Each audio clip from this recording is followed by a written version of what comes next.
दर्शकों, स्वागत है आपका आपके अपने YouTube चैनल कानूनी चर्चा में। आज मेरे साथ कश्मीर से लॉ इंटर्न शाकिया रशीद जुड़ी हुई हैं और ये लॉ स्टूडेंट्स हैं और आखिरी मरहले पे हैं और इनको नेक्स्ट ज्वाइन करना है। हमारा एक जो लीगल फ्रेटर्निटी है, बाकी इसको कहाँ ले जाती है इसकी फेट, तो फिलहाल ये कंप्लीशन में है। ये लॉ सेंट्रल यूनिवर्सिटी की लीगल स्टडीज लॉ डिपार्टमेंट की छात्रा है और आखिरी जो 10th सेमेस्टर पे है। तो ये सारा काम प्रैक्टिकल ही जो लॉ का है, तो इसने एकेडमिक स्टडी कर चुकी है और अभी मेरे साथ कांटेक्ट में आई कश्मीर से, तो मैंने इसको कहा कि जो लीगल नॉलेज है, जो लॉ की नॉलेज है, जो प्रोफेशनल लॉ है, इसमें ब्लेंड, इसमें कॉम्बिनेशन होना चाहिए। एक लॉ स्टूडेंट आप हैं, आप पहले लॉ कंप्लीशन जब आपकी जी हो जाएगी, लॉ डिग्री जो 5 इयर्स कोर्स हो जाएगा, तो आप एकेडमिक साइड से आप होंगे, लेकिन आपका प्रोफेशन जो है, आपकी कॉम्बिनेशन होना चाहिए। प्रोफेशनल नॉलेज तब आएगी जब आप प्रैक्टिकली नॉलेज भी ऐड करोगे। This should be A blend between academic and practical professional knowledge. तो प्रोफेशनल नॉलेज कैसे आएगी? प्रैक्टिस से आएगी, जो आपने लॉ कोर्स में। तो फॉर्चुनेटली आज जो बच्चे पढ़ रहे हैं, 5 इयर्स कोर्स कर रहे हैं या 3 इयर्स कोर्स कर रहे हैं, उनको काफी चांसेस मिलता है। मूड कोर्ट का मिलता है, कोर्ट अटेंडेंस का मिलता है, जो डिफरेंट टाइप्स के इंटरव्यू होते हैं और काफी इंटरेक्शन होती हैं। तो आज मैं ये जो इन्होंने मुझे कहा कि सर आज आप बात करो लॉ ऑफ बेल्स की, जो बेल है उसके रिलेटेड जो लॉ है वो कोड ऑफ क्रिमिनल प्रोसीजर में है, जो इंडिया को एप्लीकेबल है, जो 1973 का कोड ऑफ क्रिमिनल प्रोसीजर है, which is now applicable to state of duty of whole of India, Jammu and Kashmir. Now, there are 2 duties after 5th of August 2019, जो political changes जो relating to जो article 37। तो आज ये जो madam का था कि हम थोड़ा बेल पे बात करेंगे, क्योंकि ये सभी का मुद्दा रहता है। आर्टिकल 21 मैडम आपने पढ़ा होगा, जो क्या कहता है, जो ह्यूमन लाइफ के बारे में बात करता है, जो लिबर्टी कर्टेल करनी है, प्रोटेक्शन देता है लाइफ को। और अगर किसी ने किसी की लाइफ को, एक्टिविटीज को, जब किसी किस्म की भी कोई दखलंदाजी लाइफ में करनी है, that is to be by procedure established by law. तो अभी जो सारा डेवलप हो चुका है कि वो भी प्रोसीजर एस्टेब्लिश्ड बाय लॉ, जो मेनका गांधी की जजमेंट आ गई, उसमें उन्होंने कहा कि due process of law, the procedure जो होना चाहिए फॉर वो एक फेयरनेस होना चाहिए। तो जो ये सारी बातें हैं, ये इसलिए जो हमारा ये राइट जो है आर्टिकल 21 कॉन्स्टिट्यूशनल राइट, और इसको एक स्टैट्यूटरी, नो डाउट इसको रिस्ट्रिक्ट किया गया है। कोई भी राइट है किसी भी की फ्रीडम का है, तो वो एब्सोल्यूट नहीं है, इट इज रिस्ट्रिक्टेड। तो आज हम बात करेंगे जे बेल का जो राइट है, एक्यूज का किस में राइट है और किस में एज ए डिस्क्रिशन एक्सरसाइज होती है। तो आप पूछें, स्टार्ट करें आप, क्योंकि आपको कहीं आपके दोस्त में होंगे कि आप क्या आज मेरे से बातचीत करना चाहते हैं, और इससे क्या होंगे जो हम बातचीत कर रहे हैं मैडम, ये दूसरे जो आपके लॉ स्टूडेंट्स हैं, जो हमारे जजेस हैं इस वक्त, जो हमारे इस वक्त लॉयर्स हैं, ये सभी को फायदा होगा। जो आज जो आपने टॉपिक चुना है, तो इसलिए तो प्लीज आप करिए शुरू, पूछिए जो आप। जी सर, एक्चुअली अगर आप थोड़ा बहुत हमें बेल के बारे में कुछ बताएंगे, पहले कुछ काइंड्स आप बताएंगे बेल के, बाद में आप इस पे बात करें एंटिसिपेटरी बेल के बारे में, ताकि फुल फ्लेजेड जो लेक्चर होगा इस पे होना चाहिए। लेकिन व्हाट यू सर? तो जो कोड ऑफ क्रिमिनल प्रोसीजर है, ये एक प्रोसीजरल लॉ है, सब्सटेंटिव लॉ हमारे इंडियन पीनल कोड है, जो अभी भारतीय चेंज होने जा रहा है आने वाले समय में, भारतीय न्याय संहिता है, और भारतीय नागरिक सुरक्षा ये बन जाएगा कोड ऑफ क्रिमिनल प्रोसीजर को। और एक हमारा जो वो है साक्ष्य, भारतीय साक्ष्य वो संहिता आ रही है, जो चेंजेस आ रही है। तो बेल का जो जी चैप्टर डील करता है ये 33 है, इसमें है जो chapter 33 code of criminal procedure. तो इसमें इसका टाइटल क्या है? Provision as to bail and bonds. जब किसी को बेल मिलेगी, बेल मिलेगी, बेल किस स्टेज बेल होता है कि एक उसको एक थोड़ा सा राहत देनी, उसको किसी गारंटी पे छोड़ना, सर्टेन टू कंडीशंस की, उसको थोड़ा सा अरेस्ट से, जो अरेस्ट है, जो गिरफ्तारी से, जो उससे थोड़ा सा राहत देनी, उसको रिलीज करना, लेकिन अंडर सर्टेन कंडीशन। ये जो एक कॉमनली नोन जो बेल का एक मीनिंग है, टर्म जो बेल का है। तो बेल जो आप देख सकते हो, आपको पता है कोड ऑफ क्रिमिनल प्रोसीजर में 2 किस्म के ऑफेंसेस हैं, बेलेबल ऑफेंसेस है और नॉन बेलेबल। वो आपको मिल जाएगा शेड्यूल में। जो शेड्यूल है हमारा, जो भी ऑफेंसेस हैं, तो वो schedule appended to code of criminal procedure code, तो उसमें दिया गया है नॉन बेलेबल कौन से ऑफेंसेस है। तो जब कोई ऑफेंस किसी के खिलाफ रजिस्टर हो जाता है, कोई एलिगेशन आ जाता है, जहां कोई एफआईआर हो जाती है, जहां कोई कंप्लेंट हो जाती है कोर्ट ऑफ लॉ में डायरेक्टली मैजिस्ट्रेट के पास, तो उसमें एक तो आगे मैंने जैसे कहा बेलेबल ऑफेंसेस। तो बेलेबल ऑफेंसेस में ये कॉमनली है कि बेल ग्रांट कौन कर सकता है? Officer in charge of police station.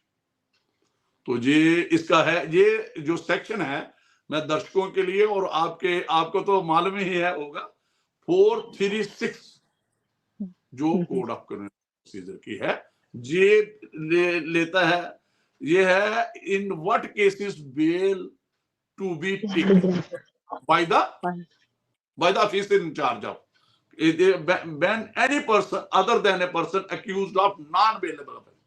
मैं दर्शकों के लिए जो पढ़ भी दूंगा थोड़ा, offense is arrested or detained without warrant by an officer in charge of a police station।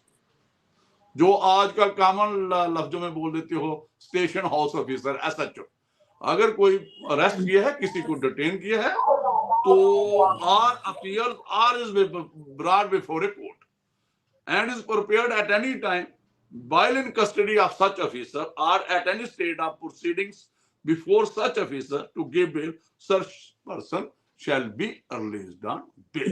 तो ये 2 हो गए ना, एक तो अगर पुलिस स्टेशन में इन्वेस्टिगेशन चल रही है तो वो भी बेल ग्रांट कर सकते हैं, और कोर्ट जो है वो भी जब प्रोसीडिंग पेंडिंग होगी, किसी के खिलाफ कोई कंप्लेंट केस आ गया, कोई हो सकता है उसकी बेल, वो उसके खिलाफ जो चार्जशीट है, पुलिस चार्जशीट है, तो बेलेबल ऑफेंस है, तो कोर्ट भी बेल ग्रांट कर सकता है। तो ये आ गया आपका बेलेबल। दूसरा आ गया, मैं शॉर्ट में ही रखूंगा, ये लंबा हो जाएगा नहीं तो ये जो एक है नॉन बेलेबल ऑफेंसेस में बेल 437 जो कोड ऑफ क्रिमिनल प्रोसीजर का है। तो इसमें बेल कब होनी है, कौन क्लेम कर सकता है, कौन अर्जी दे सकता है बेल के लिए? when bail may be taken in case of non-bailable offense। देखिए वर्ड क्या है, may be taken, may है discretion of the court। when any person accused of or suspected of the commission of any non-bailable offense। देखिए पहले से different हो गया, ये हो गया किसके मतलब कि जो नॉन बेलेबल ऑफेंसेस में है और अक्यूज्ड है, या तो उसके खिलाफ एफआईआर और नॉमिनेटेड हो गया, जहां सस्पिशन है उस पे, अभी सस्पिशन है, और with regard to commission of non bailable offence, उसमें था बेलेबल ऑफेंस। तो फिर क्या हो गया,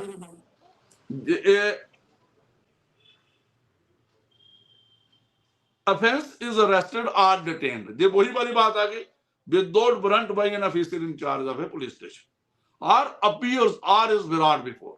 कई बार क्या होता है, सरेंडर बेल, इसमें सरेंडर बेल भी होता है। कई बार खुद ही एक्यूज कोर्ट के पास जाता है बेल के लिए, जहां अपील हो जाता है। कई बार प्रोडक्शन वारंट लिया होता है, उसको प्रोड्यूस करते हैं। तो जे हो गया arrested, detained, appears and brought. तो उस वक्त भी कोर्ट एक्सरसाइज कर सकता है डिस्क्रिशन। ये as a matter of right नहीं आएगा। जो ये नॉन बेल ऑफेंसेस में बेल होगी तो ये सर्टेन कंडीशन में होगी, सब्जेक्ट टू सर्टेन कंडीशंस।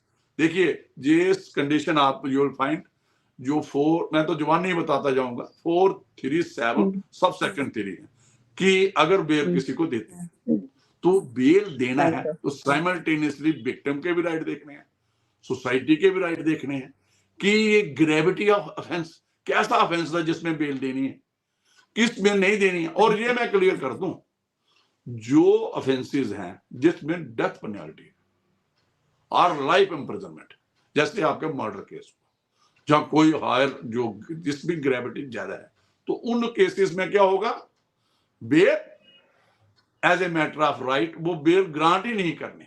उसमें भी है, कोई बीमन है, सिक है, वो थोड़ा प्रोवाइजो है, उसमें भी वो लेकिन ऑर्डिनरी केसेस में ये जो लाइफ इंप्रिजनमेंट और डेथ पेनल्टी वाले ऑफेंसेस है, इसमें बेल नहीं देनी।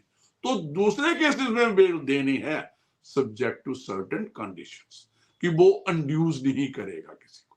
जब बाइल ऑन बेल आपने कंडीशन दे दी और रिपीट नहीं करेगा ऑफेंस, दोबारा वही ऑफेंस नहीं करेगा। ये सारे आप you will find in 437 subsection 3 of the code of criminal procedure में।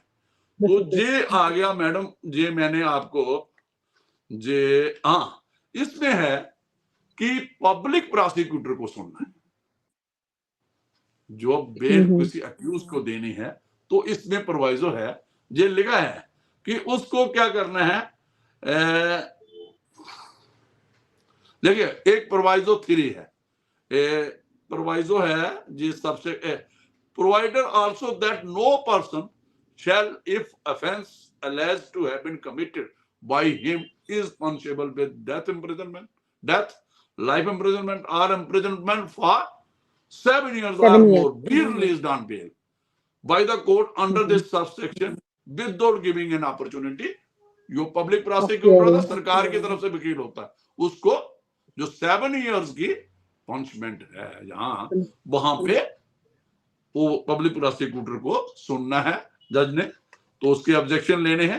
वो असिस्ट करता है बेल स्टेट की तरफ से, लोगों की तरफ से, कि जो भी जुर्म होता है तो ये स्टेट की खिलाफ समझा जाता है।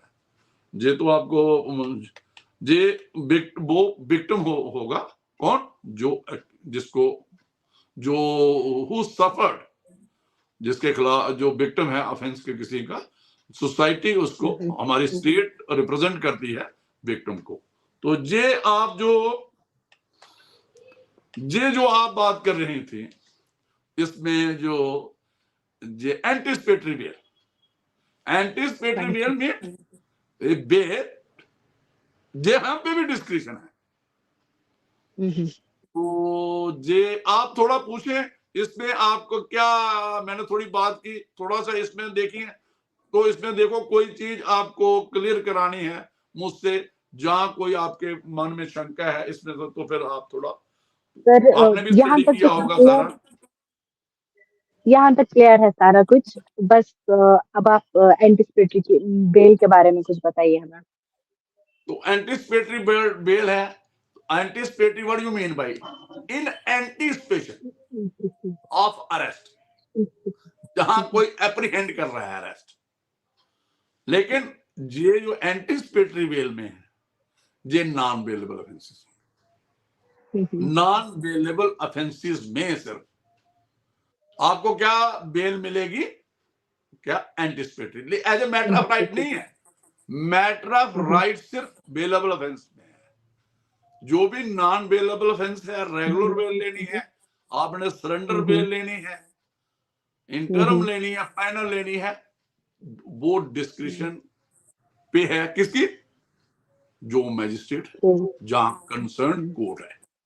तो जो एंटिसिपेटरी बेल है ये भी एक डिस्क्रिप्शन है, इसमें भी कोर्ट को देखना है कि भाई क्या कितना, कौन सी ग्रेविटी ऑफेंस, और अक्यूज के उसके कैरेक्टर भी देखना है, प्रेसिडेंट्स भी देखने हैं उसके, उसका जो पुराना कैरेक्टर है कि इसने जो लॉ हमारा प्रेसिडेंट डेवलप करता है विद रिगार्ड टू पर्टिकुलर जिस ग्रेविटी ऑफेंस है, कि जो प्रेसिडेंट्स है हमारे यहाँ कि किन को हम बेल दे सकते हैं, किन को नहीं दे सकते हैं, उसका कंडक्ट भी देखना है पुराना एक्यूज का।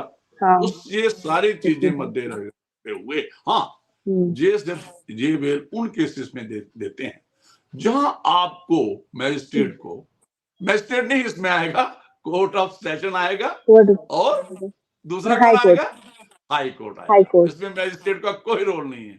तो ये जो एक्सरसाइज होगी डिस्क्रिप्शन बेस होगी, कोर्ट ऑफ सेशन और ऑनरेबल हाई कोर्ट जो भी कंसर्न होगा। थोड़ा सा हम प्रोविजन इसका मैं दर्शकों के लिए पढ़ूंगा और आपको भी थोड़ा एनलाइट हो जाएगा। आपको भी direction for grant of bail to person apprehending arrest when any person has reason to believe that he may be arrested, उसकी भी जो बिलीफ होनी चाहिए कि मैं अरेस्ट किया जा सकता हूं, थोड़ा सा उसको रीजनेबल बिलीफ होना चाहिए। On any equation of having committed in non bail offence, तो उसको ये होना चाहिए कि एलिगेशन कौन से हैं जो कॉन्स्टिट्यूट करते हैं ऑफेंस, किस किस्म का कि जो कॉन्स्टिट्यूट करते हैं नॉन अवेलेबल ऑफेंस। तो मैं पहले ही बात कर चुके हैं कि नॉन अवेलेबल ऑफेंस कहां से पता चलेगा हमें, वो हमें पता चलेगा जो schedule appended with this code of criminal he may apply to the court of to the high court or court of session for a direction under this section। तो इस सेक्शन के नीचे तो कोर्ट क्या करेगी, द कोर्ट में, फिर description है, वर्ड इज में। तो इसमें क्या है, direct that in event of such arrest, देखिए क्या है जो एप्रीहेंड है, तो फिर क्या इसमें आएगा, कोर्ट डायरेक्शन देगा under certain conditions, high court है या कोर्ट ऑफ सेशन है देगा, तो उसमें किसको डायरेक्शन देनी है, पुलिस ऑफिसर को, जो ऑफिसर इंचार्ज पुलिस स्टेशन है, जो भी इन्वेस्टिगेटिंग एजेंसी है, आज जिससे एप्रीहेंशन है उसको अरेस्ट की, उनको डायरेक्शन देगा। क्या डायरेक्शन देगा, he shall be released on bail in event of arrest, अगर उसकी अरेस्ट करनी जरूरी है, किसकी, अक्यूज की, तो उस सूरत में उसको क्या करेंगे, उसको रिलीज करना है, ही शैल बी रिलीज्ड। पहले डिस्क्रिप्शन एक्सरसाइज हुई, डायरेक्शन हुई, तो डायरेक्शन में आ गया शैल, ठीक है ना। शैल में the order of the court of high court of bail, anticipatory bail और कोर्ट ऑफ सेशन ने जो डायरेक्शन, उसमें जो डायरेक्शन है वो शैल लफ्ज है, वो मैंडेट है कोर्ट का, और उसको कंसर्न जो भी एजेंसी है जिससे एप्रीहेंशन है उसको मानना ही मानना है।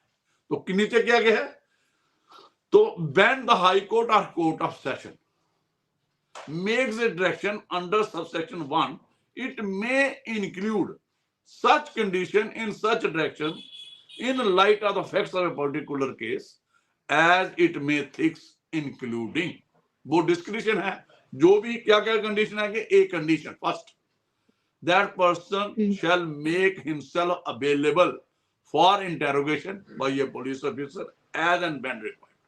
तो ऑब्वियसली इन्वेस्टिगेशन के दौरान अगर आप उसको बेल दे रहे हो, एंटिसिपेशन ऑफ अरेस्ट दे रहे हो, तो उसकी भी जिम्मेदारी है, he is supposed to cooperate with the investigation agency, he is supposed to cooperate with the investigating agency। तो उसको जब भी पुलिस बुलाएगी उसको इन्वेस्टिगेशन के लिए ही supposed to follow। फिर क्या है, a condition that a person shall not directly or indirectly make any inducement, threat or promise to any person acquainted with the facts of the case so as to dissuade him from disclosing such fact to the court or to any police officer। तो जो witness है, मैं इधर करूंगा जिसको case के facts के बारे में पता है, उसको नहीं थ्रेटन करेगा, नहीं कोई इंड्यूसमेंट करेगा और उससे राब्ता नहीं रखेगा, कौन, accused, during while on bail. ये भी एक कंडीशन इम्पोज करनी है किस जो अक्यूज को वाइल ऑन बेल। तो फिर है और एक है ही शैल नॉट लीव इंडिया। ये भी एक कंडीशन एंटिसिपेटरी बेल में कोर्ट लगा सकता है। जो भाई वो जी सर। इंडिया को छोड़ के नहीं जा सकता क्योंकि he is required for investigation. यही समझा जाएगा और कंप्लीट करनी है इन्वेस्टिगेशन। और कुछ कंडीशंस जो इन्होंने कहा such other condition as may be imposed under subsection 3 of section 437 जो हमने पहले की ना मैजिस्ट्रेट की पावर वाले, वो भी कंडीशन एंटिसिपेटरी बेल में लग सकती हैं। वो भी high court, honourable high court of concern और सेशन कोर्ट लगा सकता है if bail were granted under that section. तो ये भी एक मतलब बन सकती है। If such person is there after arrested without a warrant, ये एक सबसेक्शन 3 जो इसमें है, ये डिटेल है। तो इस बारे में तो ये जो कोई भी बेल है, मैं एक तो नॉन बेल ऑफेंस में वो डिस्क्रिप्शन पे डिपेंड करते हैं। हाँ, ये एक बेल बॉन्ड का प्रोविजन होगा कि कितना बेल देना है। वो बेल बॉन्ड को कोर्ट अपने डिस्क्रिप्शन एक्सरसाइज करते हुए वो रेफर कर सकता है कि इतनी जो है बेल आपको देने पड़ेगी। ठीक है, ये आ गया एक आपका। तो एक है 439 है जो सेक्शन जो कोड ऑफ क्रिमिनल प्रोसीजर की है, ये special provisions of high court और court of session regarding bail. ये एक एक्स्ट्राऑर्डिनरी जुरिस्डिक्शन है कोर्ट ऑफ सेशन की। ये भी एक किस्म की बेल है। ये भी एक्सरसाइज एक डिस्कशन करने की एक कर रहा है। ए हाई कोर्ट और कोर्ट ऑफ सेशन में डायरेक्ट, ये एक एक्स्ट्रा ऑर्डिनरी पावर है कोर्ट दोनों की। ये 439 डील करता है। ये अदर देन एंटिसिपेटरी बेल है, जहां जो सरेंडर बेल मैजिस्ट्रेट की पावर है, ये एक और पावर दी गई है that any person accused of any offence and in custody be released on bail, and if offenses of nature specified in subsection 3 of section 437 may impose any condition which it considers necessary for the purpose mentioned in that section. इसका क्या idea हुआ कि court of session और honourable high court को power दी गई है extraordinary bell grant करने की। वो किसी भी मैटर में बेल दे सकता है, तो लेकिन सब्जेक्ट टू सर्टेन कंडीशन, वो भी देखना है। तो that any condition imposed by a magistrate releasing any person bail be set aside और मॉडिफाइड। फॉर एग्जांपल, एक मैजिस्ट्रेट ने को बेल ग्रांट की, उसमें इस इनएप्रोप्रिएट कंडीशन लगा दी, जहां को बेल बॉन्ड का प्रोविजन ऐसा बता दिया जो उसकी कैपेबिलिटी में नहीं है, तो वो मॉडिफाई कर सकता है। कौन? कोर्ट ऑफ सेशन और high court, when these two courts, either of these courts are approached. तो ये high court or court of session that any person who has released on bail under this chapter be arrested and committed into custody. तो अगर bell for example दी है तो court of session high court withdraw भी कर सकता है bell, cancel भी कर सकता है बेल। लेकिन कैंसिल करने का एक प्रोविजन है, कहते हैं कि ग्रांट करना बेल आसान है और कैंसिल करना, क्योंकि एक case is to be made out by the state for cancellation. तो ये सारा जो मोटी बातें हैं, ब्रीफ है, ये जो बेल के रिलेटेड लॉ है। हाँ, एक और बात है, एक और पर्टिकुलर सेक्शन है, मैंने आपको पहले इसलिए नहीं उस पर लिया जाए, एक हमारे में स्पेशल प्रोविजन ऐड किया गया है। ये बहुत कम लोगों को पता है इसके बारे में। एक क्या हुआ था, आपको ये जानकारी होगी कि ट्रायल में डिले होता है, इन्वेस्टिगेशन में डिले होता है, और सालों साल मैटर पेंडिंग रहते हैं, ट्रायल पेंडिंग रहता है कोर्ट्स में।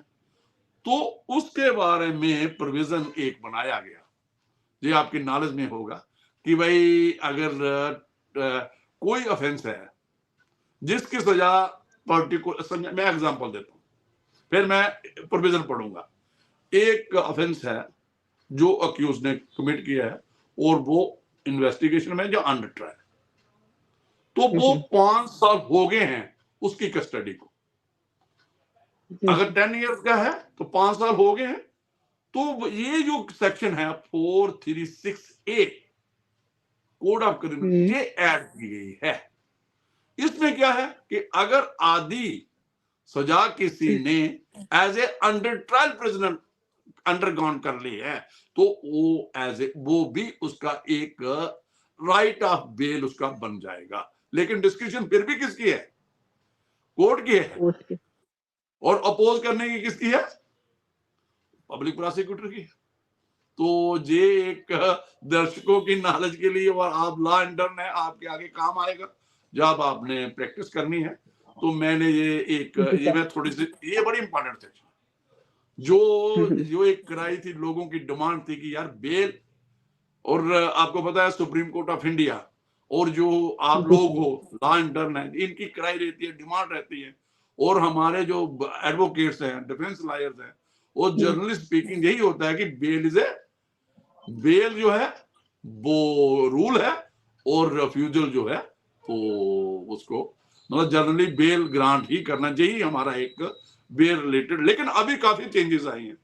कुछ अनस्क्रैपलेस लोग इस किस्म के ऑफेंसेस बन गए हैं, ऑर्गेनाइज क्राइम है, कुछ टेररिस्ट एक्टिविटीज है, उनमें कुछ बेल ग्रांट करते हुए। और जो जे वाले कुछ लोग जो हैबिचुअल क्रिमिनल हैं, जो सिर्फ क्राइम पे ही रहते हैं, उन लोगों को चेक करने के लिए जो राइट ऑफ बेल था, जो बेल की डिस्क्रिप्शन एक्सरसाइज करते थे, वो हमारे कोर्ट्स, चाहे वो मैजिस्ट्रेट कोर्ट्स हैं, हाई कोर्ट है, सुप्रीम कोर्ट ऑफ इंडिया, वो थोड़ा कंस्ट्रेन रख रहे हैं और तभी सर्टेन कंडीशन। तो ये बेल है जो मैं जिसकी बात कर रहा हूं, ये बेल है एक रिलीज करने का। ये मैं पढ़ूंगा 436A। तो इसमें है maximum period for which N under trial prisoner can be detained लफ्ज है। आप कितना रख सकते हो एक आदमी को जिसने 10 साल जिसकी पनिशमेंट है, ऑफेंस किया है, तो आप उसको 10 साल ही जेल में रखोगे? तो उसका लॉजिक तो नहीं। अभी ट्रायल पेंडिंग है, ट्रायल पता है कितना और जाना है आगे। तो इसमें क्या है, where a person has during the period of investigation, inquiry और trial under this code of an offense under any law not being an offense with the punishment of death। जिस देखिए एक ऑफेंस छोड़ना है, डेथ पेनल्टी को। बाकी जो भी ऑफेंसेस हैं, जो भी किस्म के हैं, has specified as one of the punishment under law. जहां जैसे मर्डर है उसमें वन ऑफ पनिशमेंट है डेथ और लाइफ इम्प्रिजनमेंट। तो इस केस में डिस्क्रिप्शन एक्सरसाइज नहीं हो सकती, क्लेम नहीं कर सकता कौन अक्यूज्ड बेल के लिए कि मैंने पीरियड अंडरगॉन इतना कर। और लाइफ इम्प्रिजनमेंट की जो आपकी डेफिनेशन है, तो जो है वो कहती है टिल द, जो कन्विक्ट है, जो अक्यूज्ड है, टिल जो कन्विक्ट है, जहां जो अंडरगो जिसको लाइफ इम्प्रिजनमेंट हो गई है, till is life is ended, till natural life जो एंड होती है। ये एक लॉ का है। आगे कम्यूट होती है, गवर्नमेंट कम्यूट भी करती है, कम करती है, वो एक एक्सरसाइज वो भी क्रिमिनल प्रोसीजर कोड के नीचे भी होती है। और कॉन्स्टिट्यूशनल प्रोविजन जो आपको पता है, आर्टिकल 72 है, आर्टिकल 161 है, जिसमें प्रेसिडेंट ऑफ इंडिया गवर्नर जो भी रेलेवेंट प्रोविजन है उसमें कम। तो हम आ जाते हैं इस पे। तो इसमें क्या है, undergone detention for a period exceeding 2.5 of the maximum period for of the imprisonment specified for that। तो जैसे मैंने पहले जिक्र किया कि अगर कोई इम्प्रिजनमेंट 10 इयर्स की है, मैं तो 5 साल उसने जेल में गुजार दिए हैं ड्यूरिंग इन्वेस्टिगेशन, ड्यूरिंग ट्रायल, कोई भी प्रोसीडिंग है जो। तो जो फर्स्ट रिमांड होता है आपको पता है 24 आवर्स जो पुलिस पहले रखती है, और फर्स्ट रिमांड से आगे रिमांड। तो अगर कोई 5 साल से अंडर टच, एग्जांपल है मेरे 10 इयर्स वाली, ऑफ द इम्प्रिजनमेंट अगर उसने काट ली है, वो कंप्लीट हो चुके, उसके बाद वो अप्लाई कर सकता है और कोर्ट उसको बेल दे सकती है।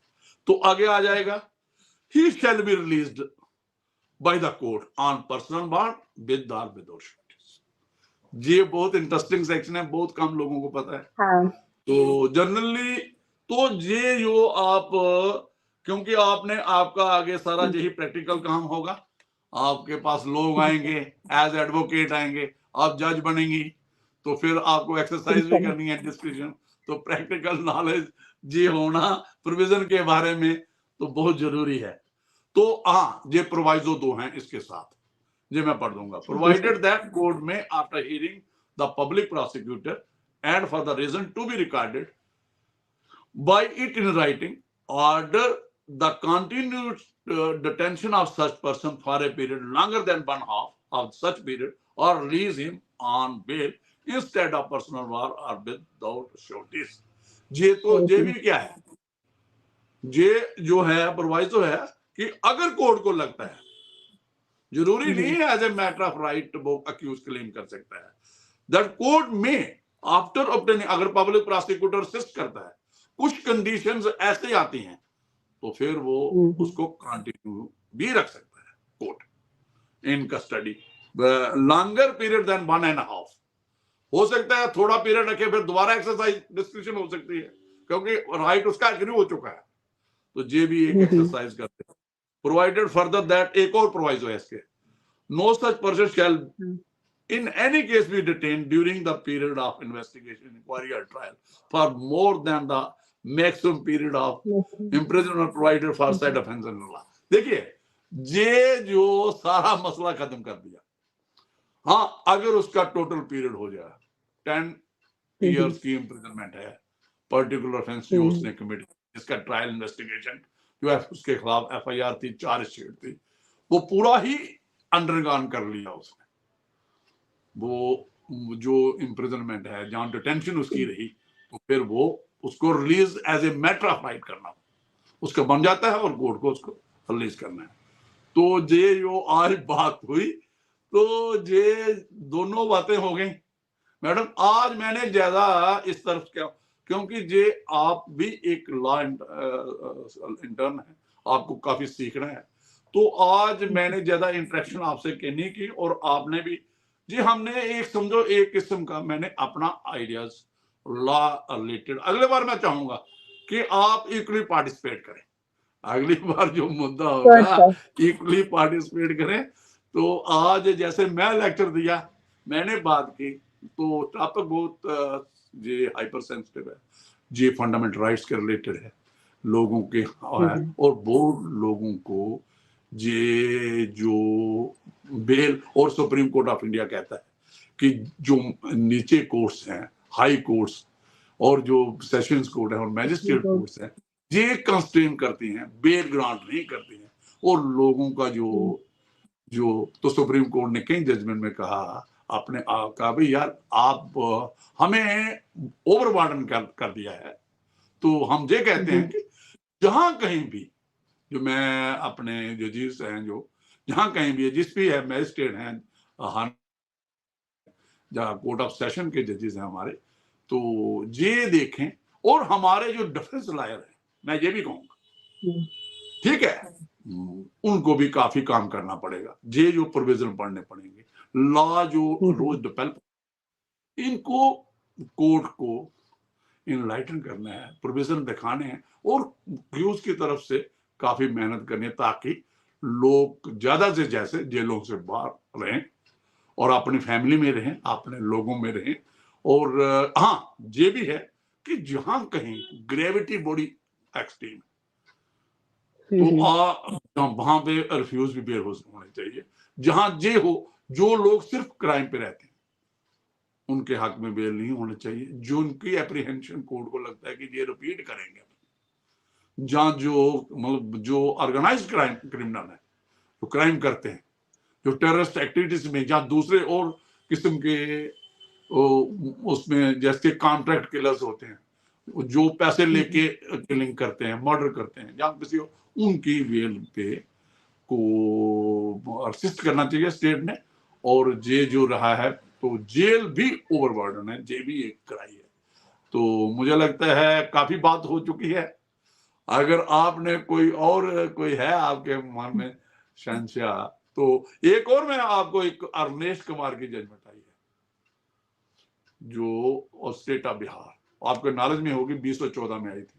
उसने कहा कि अरेस्ट करना हर केस में जरूरी नहीं, जहां पे जो जिसकी पनिशमेंट 7 ईयर्स के नीचे, अगर करना है उसको नोटिस देना है। ये भी एक लंबी है, इस पे भी मैं एक बार दोबारा बात करेंगे। हम अरेस्ट पे करेंगे, रिमांड पे करेंगे, बेल पे करेंगे।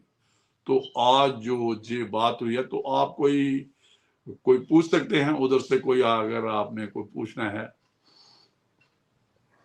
सर हम ये जो एंटिसिपेटरी बेल आपने बताया, हम किस स्टेज पे जो है फाइल कर सकते हैं, और इसकी वैलिडिटी कब कब तक रहती है, मतलब इसका देखिए टाइम पीरियड? वो तो देखिए इसके ओपनिंग वर्ड्स क्या है, जब एप्रीहेंशन होती है किसी को हाँ। कि मैं अरेस्ट किए जा सकता हूँ, तो एप्रीहेंशन जो एफआईआर लगने से पहले भी हो सकती है, बिफोर, हाँ। फर्स्ट इंफॉर्मेशन रिपोर्ट से पहले भी हो सकती है, ठीक है ना। सस्पिशन है जहां पे, मतलब कुछ भी है जहां पे उसको है, तो बेल का राइट उसको मिल सकता है। लेकिन जो आपकी दूसरी बात आई कि ये कंटिन्यू कब तक रहेगी, जो बेल की है, क्या रेगुलर बेल की तरह ही है? हाँ बिल्कुल। देखिए बेल क्या है, अगर बेल ग्रांट हो गई किसी के फेवर में, एंटिसिपेशन ऑफ अरेस्ट, उसके जनरली क्या होता है कि जो बेल ग्रांट होती है फिर वो तभी रहेगी ना कंटिन्यूटी में, अगर हाँ। पुलिस जिस जनरली में एक को प्रैक्टिकली आपकी नॉलेज के लिए, जहां आपके दर्शन जो हैं, जो लॉ इंटर्न हाँ। हैं, लॉ स्टूडेंट्स हैं, जो अभी एडवोकेट्स हैं, ये एक मैं बात क्लियर कर देता हूं सभी की कि जो आपके पास डिफेंस लॉयर के पास एक आ गया एक्यूज जिसको एप्रीहेंशन है, मैं अरेस्ट किया जा सकता हूं, चाहे उसमें एफआईआर लगी है या नहीं है, तो वो जो डिफेंस है, जो मतलब लायर होगा, वो अक्यूज अप्रोच कर सकता है कोर्ट में एंटिसिपेटरी बेल के लिए। तो कोर्ट क्या करता है, जो जहां पे प्रैक्टिस है वो बेल दे देता है, उसमें लगा देता है कि भाई अगर ऑफेंस 7 ईयर्स का है, हम जो प्रैक्टिस, जब मैं जज था तो मैं जब बेल देते थे हम लिख देते थे कि भाई अगर 5 ईयर्स तक कोई इसको अरेस्ट करना है किसी जुर्म में, तो इसको जब आप बेल देके, इसकी बेल लेके अमाउंट मेंशन किया होता छोड़ दो, या 7 ईयर्स का दे देते, या 10 ईयर्स का, जो बिच ओवर, तो जो भी एब्सोल्यूट भी हो सकती है, डिपेंड्स अपॉन कि क्या एलिगेशन है, क्या सिचुएशन है, it depends upon the description of the court of session या court of honourable high court, तो हॉनेबल सेशन कोर्ट। तो दूसरी जो आपने बात की, जब उसको रिपोर्ट आ गई, पुलिस की रिपोर्ट आनी कि वाकई इसके खिलाफ एफआईआर है और कौन कौन से जुर्म है, तो जो एंटिसिपेटरी बेल दी, अगर पनिशमेंट लाइफ इंप्रिजनमेंट आ गई, 7 ईयर तक नहीं है या 5 ईयर, जिसमें पहले इंटरम बेल दी थी, तो ऑटोमेटिकली वो बेल क्या हो जाएगी, इनफ्लेक्चुअस हो जाएगी। जहां उसको ही, उस बेल को कई बार हम क्या करते थे, उसको रेगुलर बेल में तब्दील करते थे, तो फिर वो ऑब्जेक्शन आते हैं पब्लिक प्रोसिक्यूटर के, फिर उस पर आर्गूमेंट्स होते हैं, तो फिर वो सीडी फाइल भी हम बनाते हैं, इन्वेस्टिगेशन क्या होती है, प्रैक्टिकल बात कर रहा हूं जो कोर्ट में होता है, जो आगे आप कोर्ट में जब जाओगे, आपको ये जो लॉ स्टूडेंट्स हैं या लॉयर्स जो देखते हैं, जहां जजेस करते हैं जी, फिर होगी आर्गुमेंट होगी, फिर साइटेशन देते हैं कि यार जो एडवोकेट हैं हमारे, वो डिफेंस में देखे हैं, पब्लिक प्रोसिक्यूटर भी देता है, तो फिर कोर्ट के पास, सेशन कोर्ट के पास, हाई कोर्ट के पास, एडमिनिस्ट्रेटिव बेल की बात करो, तो जब वो आर्गुमेंट सुन के डिसीजन देते हैं, तो फिर वो नतीजे में वो बोलते हैं कि यार ये ग्रेविटी के ऑफेंस की है, अगर बेल देनी है तो कौन सी कंडीशन लगानी है, तो ये सारा एक्सरसाइज करते हो, फिर बेल ये जो ग्रांट होती है और कई बार रिफ्यूजल भी होता है।